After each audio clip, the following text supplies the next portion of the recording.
Chapitre 8, le livre aux Romains, épître aux Romains, chapitre 8 et verset 18. Je lis.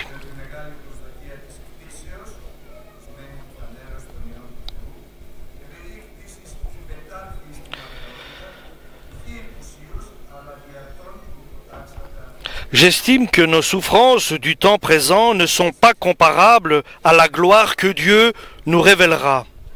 La création entière attend avec impatience le moment où Dieu révélera ses enfants, car la création est tombée sous le pouvoir de forces qui ne mènent à rien, non parce qu'elle a voulu elle-même, mais parce que Dieu l'y a mise.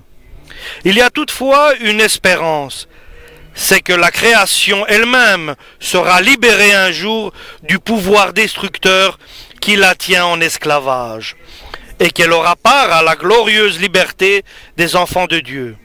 Nous savons en effet que maintenant encore la création entière gémit et souffre comme une femme qui accouche, mais pas seulement la création, nous qui avons déjà l'Esprit Saint comme première part des dons de Dieu. Nous gémissons aussi intérieurement en attendant que Dieu fasse de nous ses enfants et nous accorde une délivrance totale. Car nous avons été sauvés, mais en espérance seulement. Si l'on voit ce que l'on espère, ce n'est plus de l'espérance. Qui donc espérait encore ce qu'il voit? Mais si nous espérons ce que nous ne voyons pas, nous l'attendons avec patience. De même, l'Esprit Saint aussi nous vient en aide, parce que nous sommes faibles. En effet, nous ne savons pas prier comme il faut, mais l'Esprit lui-même prie Dieu en notre faveur, avec des supplications qu'aucune parole ne peut exprimer.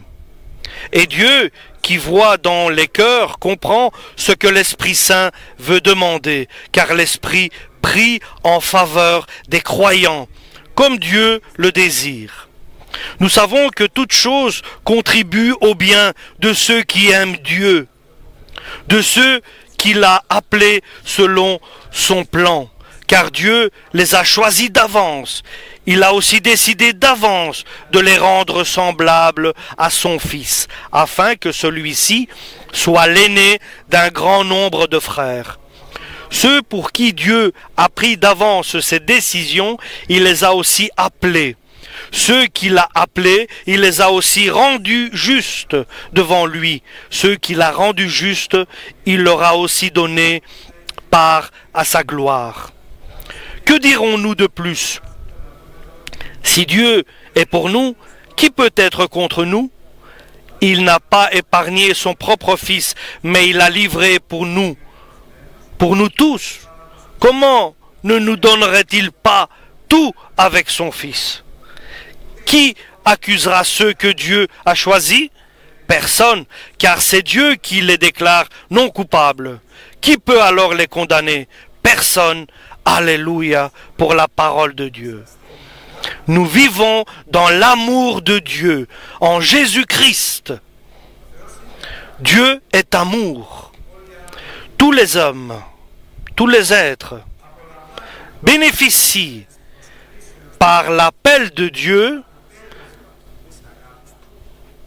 son amour. Seulement ceux qui ont accepté Jésus-Christ, à eux a été donné le pouvoir de devenir des enfants de Dieu.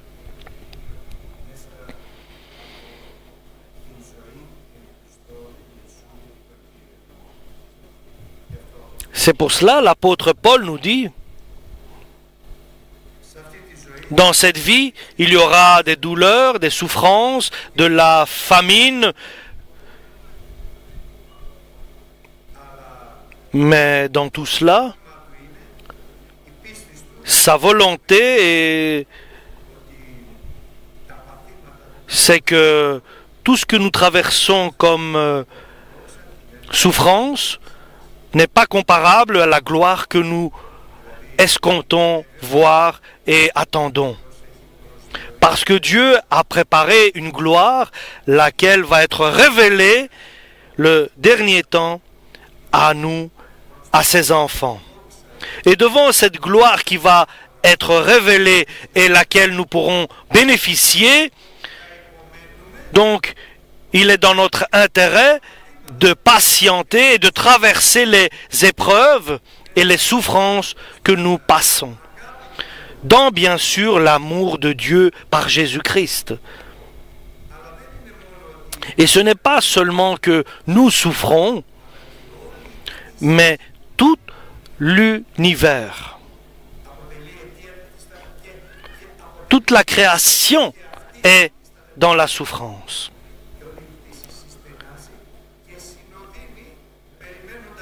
Et toute la création attend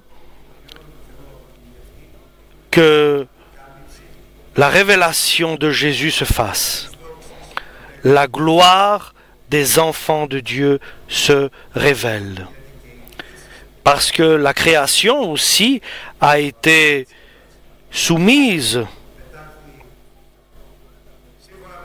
suivant la volonté de Dieu,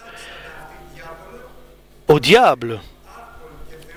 Et le dirigeant de ce monde,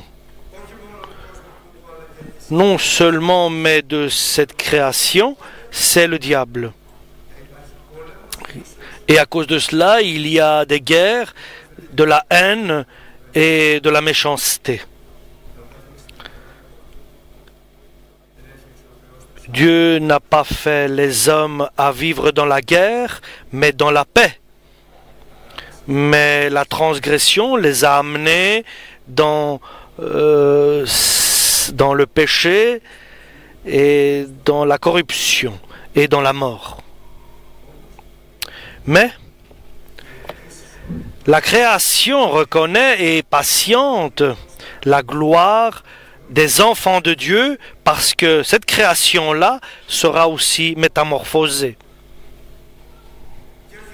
Et non seulement cela, elle souffre maintenant, la création, et nous aussi, qui vivons dans l'amour de Dieu par Jésus-Christ, nous aussi nous souffrons en attendant d'être adoptés et notre transformation de notre corps, parce que nous sommes ici des enfants de Dieu, nous avons reçu la renaissance par sa parole et l'Esprit Saint. Mais là en haut, nous serons des enfants adoptés, semblables à notre Jésus-Christ. Et ainsi, l'apôtre Paul nous amène devant la réalité. Par l'espoir, nous sommes sauvés. Et par l'espérance, nous nous tenons, nous nous gardons, nous allons prendre part à l'enlèvement de l'Église. Et quelle est la caractéristique de l'espérance? C'est que nous ne le voyons pas. Nous ne voyons pas cet enlèvement qui arrive. Parce que si nous le voyons, ce ne serait plus de l'espoir, mais ce serait la réalité. Mais nous espérons en quelque chose que nous ne voyons pas. Mais Dieu nous le promet, et il nous le décrit, et il nous le révèle.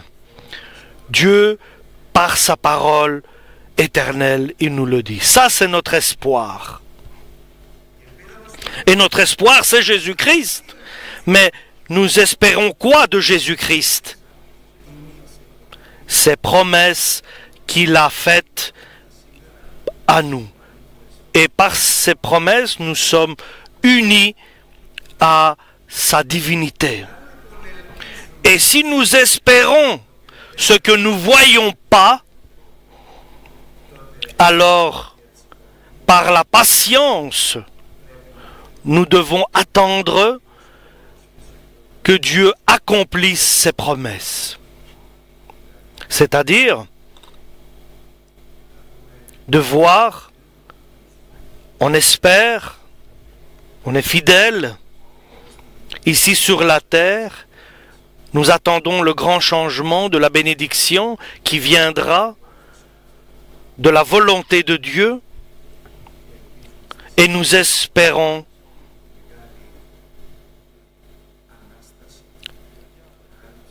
la révélation des enfants de Dieu. Ça, c'est notre espérance, qui est certaine et assurée. C'est une encre de notre âme qui arrive, qui va derrière, là où est le trône de Dieu, et dans ce naufrage, dans ces vagues où nous vivons, nous avons trouvé un port qui est l'Église et une foi ferme, stable, qui est pour nous notre salut. C'est ainsi que nous nous sentons, que nous nous ressentons chacun. En espérant à Dieu, nous croyons, nous vivons dans l'amour de Dieu en Christ.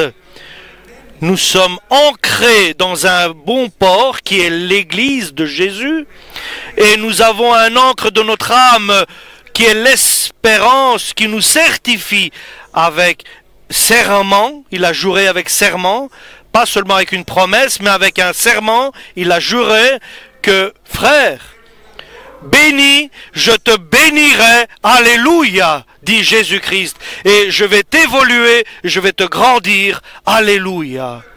Nous ne voyons pas cette espérance. Si nous la voyions, ce ne serait plus une espérance. Mais nous espérons que Jésus-Christ, à moi aussi, il va me bénir, il va me grandir. Et si maintenant je suis dans la souffrance, et si maintenant je suis dans la pauvreté, vous êtes bien heureux, ceux qui sont pauvres en esprit, parce que c'est pour eux que le royaume de Dieu a été et attend. Et dans ce monde-ci, lorsque nous souffrons, quoi que soit la souffrance, personnelle, familiale, quelle qu'elle soit, Dieu la transforme en patience, parce que nous avons besoin de patience pour faire la volonté de Dieu, pour pouvoir bénéficier la promesse que Dieu nous donne. Béni, je te bénirai et je vais te grandir. Alléluia.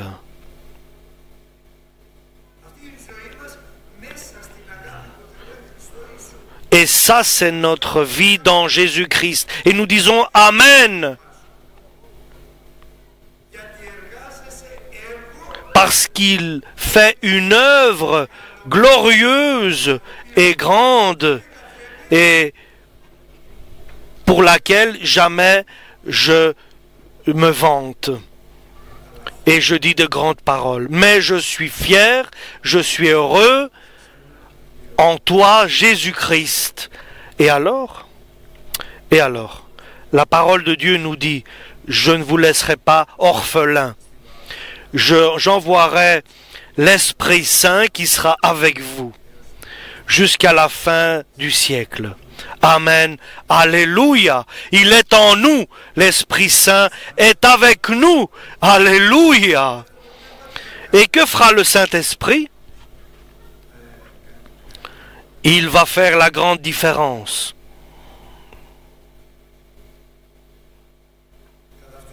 Et de cette manière-là, et nous restons dans l'espérance et nous patientons avec espoir les promesses de Dieu, sachant que Dieu connaît nos faiblesses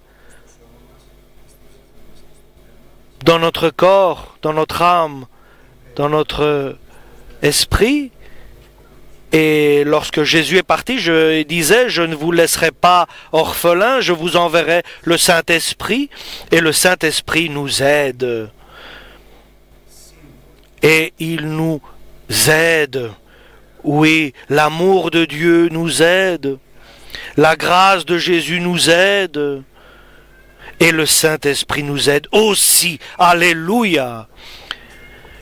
Nous sommes le centre de l'amour du Tout-Puissant, du Créateur. Alléluia! Toutes les puissances célestes s'adressent à ses enfants et s'occupent de ses enfants et sont à la prévoyance de ses enfants. Et je le répète, le Père aide, le Fils Jésus-Christ aide et le Saint-Esprit aide aussi en nous, dans nos faiblesses, dans nos difficultés, dans ce que nous traversons, ce que nous ne pouvons pas réaliser. Qui? Celui qui a une espérance, Jésus-Christ. Et je veux être parmi ceux-là, avoir mon espoir en Jésus-Christ. Alléluia. C'est pour cela que je veux que notre Église soit ainsi, que tous ensemble nous espérions en Jésus-Christ, pour que l'Esprit Saint nous aide dans l'amour du Père, de Jésus-Christ, selon que nous prions comme Dieu le veut, selon la volonté de Dieu, de prier suivant la volonté de Dieu pour qu'il puisse nous entendre et qu'il puisse réaliser ses volontés et qu'il réponde à nos désirs spirituels. Alléluia. Car nous ne savons pas comment prier comme il faut. J'ai vécu quelque chose il y a quelques années. Il y avait une femme qui avait un mari très malade. Et je priais pour le mari malade, que le Seigneur le guérisse. Et après j'ai dit, Seigneur, guéris-le. Guéris-le, Seigneur. Et le Seigneur m'a dit, si je le guéris, il sera très difficile que sa foi soit gardée et que son salut soit gardé. Et sa femme va souffrir aussi. Je ne croyais pas à ce que j'entendais. Et j'ai dit, Seigneur, que ta volonté se fasse. Il était là, dans les urgences, dans les soins intensifs à l'hôpital, et après il est parti. Et lorsque les médecins disaient oui aux soins intensifs, il était bien, et le lendemain il est parti. Prions pour que Dieu soigne, mais c'est Dieu qui décide de guérir ou pas. Nous ne savons pas ce que Dieu fait dans ses projets. Nous devons toujours dire que ta volonté se fasse d'abord. Nous voulons que tu guérisses un tel, que tu donnes la solution à un tel. Mais toi, tu fais le meilleur pour chacun. Que ta volonté se fasse pour chacun. Alléluia. C'est ainsi que nous sommes. Nous avons raison. Parce que nous pensons le bien autour de nous. Nous voulons que tu guérisses celui-là. Nous voulons que tu donnes la solution à l'autre. Mais Dieu fait le meilleur pour chacun. Alléluia.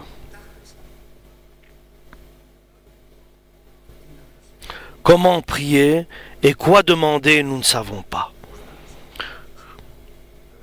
Mais nous remercions Dieu, car il nous a donné le Saint-Esprit qui prie dans nos faiblesses, car nous avons beaucoup de faiblesses, parce que nous ne savons pas comment prier, parce que notre espoir est en Dieu. Et il nous aide dans nos faiblesses par des paroles inexprimables. Il prie avec nous.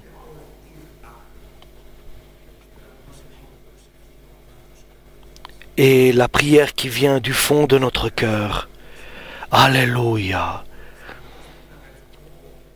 Et c'est une prière qui vient du fond de notre cœur. Celui qui souffre prie vraiment avec une intensité profonde. Alléluia. Dieu qui connaît et qui voit et qui sonde les profondeurs de l'homme, il voit la profondeur de l'homme et l'intensité de sa prière, car Dieu reconnaît et il voit chacun de nous et il répond. Parce que l'Esprit Saint, selon Dieu, il est là, il supplie le Père, il supplie le Père pour qu'il intervienne. Et n'oublions pas ce que dit la parole de Dieu. Je voudrais que vous parliez en langue étrangère.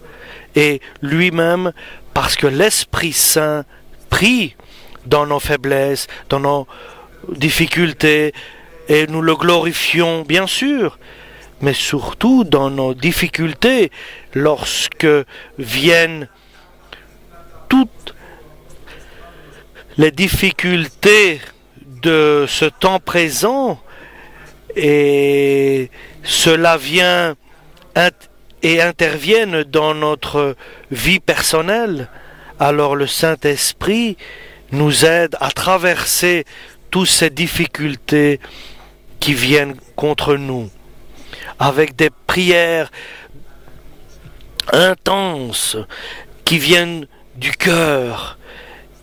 Et Dieu qui entend les prières et les supplications du Saint-Esprit qui prie pour nous, et le Saint-Esprit prie pour nous devant Dieu, et Dieu répond, Alléluia. Il répond à la prière du Saint-Esprit qui prie exactement ce que nous avons besoin. C'est ainsi que le Saint-Esprit nous aide. Et Dieu veut répondre, veut aider.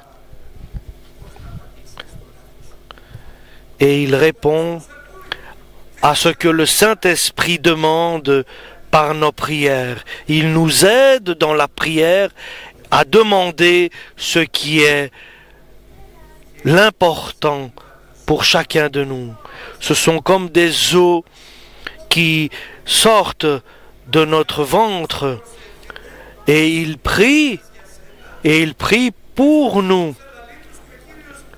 Et le Seigneur écoute le Saint-Esprit qui prie pour nous. Et il répond et il agit suivant la prière du Saint-Esprit. Et la bénédiction vient dans notre vie. Alléluia. Nous remercions Dieu. Dieu nous a tout donné et accordé. Et quel dommage que nous ayons le Saint-Esprit qui est prêt à transmettre nos prières vers le Père, qui est prêt à nous diriger vers le trône de Dieu. Et nous prions par la volonté de notre cœur et notre pensée. C'est dommage, chers frères et sœurs, que nous ayons une aide prête, le Saint-Esprit, et que nous sommes à pleurer parce que Dieu ne réalise pas une de nos volontés. Qu'il est bon d'avoir cette espérance que maintenant je vais prier et le Saint-Esprit va prier pour moi aussi et viendra le meilleur pour notre salut de la part du Père par Jésus-Christ et le Saint-Esprit. Amen. Alors nous sommes un chrétien heureux lorsque son espoir est vivante, selon qu'elle est certaine et vraie.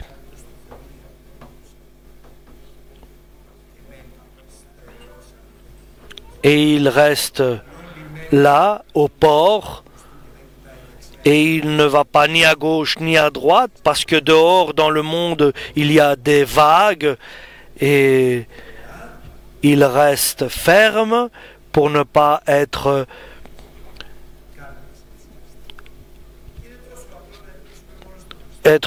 mis de côté.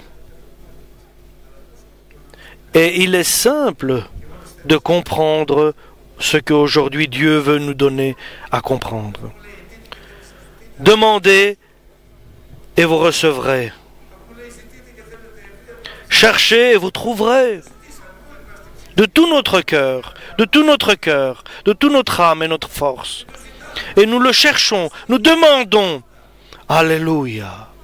Aide-nous, Seigneur. Donc nous savons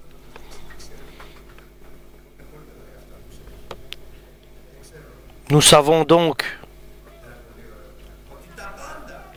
que tout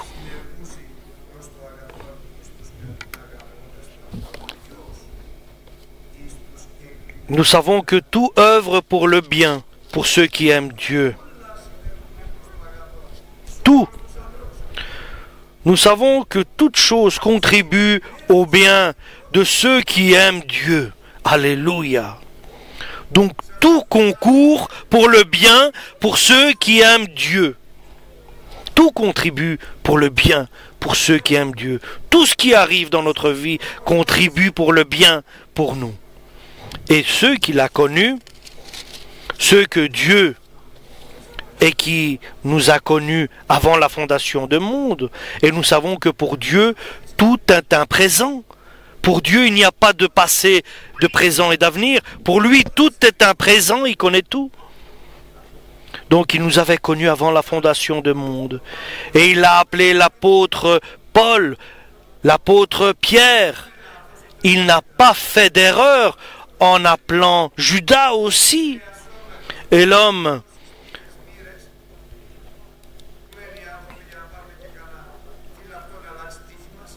n'est pas influencé par des événements de ce monde, mais par Dieu. L'homme vivant sur la terre est dirigé par Dieu et qui marche selon la volonté du Saint-Esprit. Donc ceux qu'il a connus, il les a dirigés pour qu'ils deviennent identiques, semblables à l'image de Jésus-Christ. Et avec eux, il agit. Et eux, il les a appelés. Aujourd'hui, Jésus nous a appelés. Dieu nous appelle. Alléluia. Dieu nous appelle tous. Tous qui avons des oreilles et qui entendons. Dieu nous appelle. Dieu nous retient. Et nous ne sommes pas fiers pour notre œuvre, ni pour l'œuvre de Jésus dans notre vie. Nous ne devons pas l'oublier, cela. Et cela est la raison d'un grand malheur, si nous sommes fiers de ce que Dieu a fait dans notre vie. Ça veut dire quoi? Je suis fier que ce que je suis important, comme Nabuchodonosor. Et nous ne devons pas dire de grandes paroles de Dieu. T'as vu comment je suis bon, comment Dieu a agi avec moi, comment il a fait. Alors il te dit, va sur le côté. Beaucoup sont invités, peu sont élus. Nous devons être humbles, ceux qu'il a appelés et sont des élus, il les a justifiés. Et ceux qu'il a justifiés, il les a glorifiés. Ça, c'est le projet de Dieu. Gloire à Dieu Tout-Puissant. Pour nous tous, et je vais le redire, comme dit l'Écriture, pour que nous puissions comprendre le projet de Dieu. Il t'a connu d'avance. Il t'a préparé pour devenir semblable à Jésus-Christ. Tu vas co-régner avec Jésus-Christ. Tu vas régner avec lui, il t'a appelé, tu as accepté Jésus et Jésus t'a rassemblé dans son église, il t'a libéré des liens de ce monde, parce qu'il veut te glorifier éternellement. Alléluia. Oh Seigneur, vous deviendrez des noms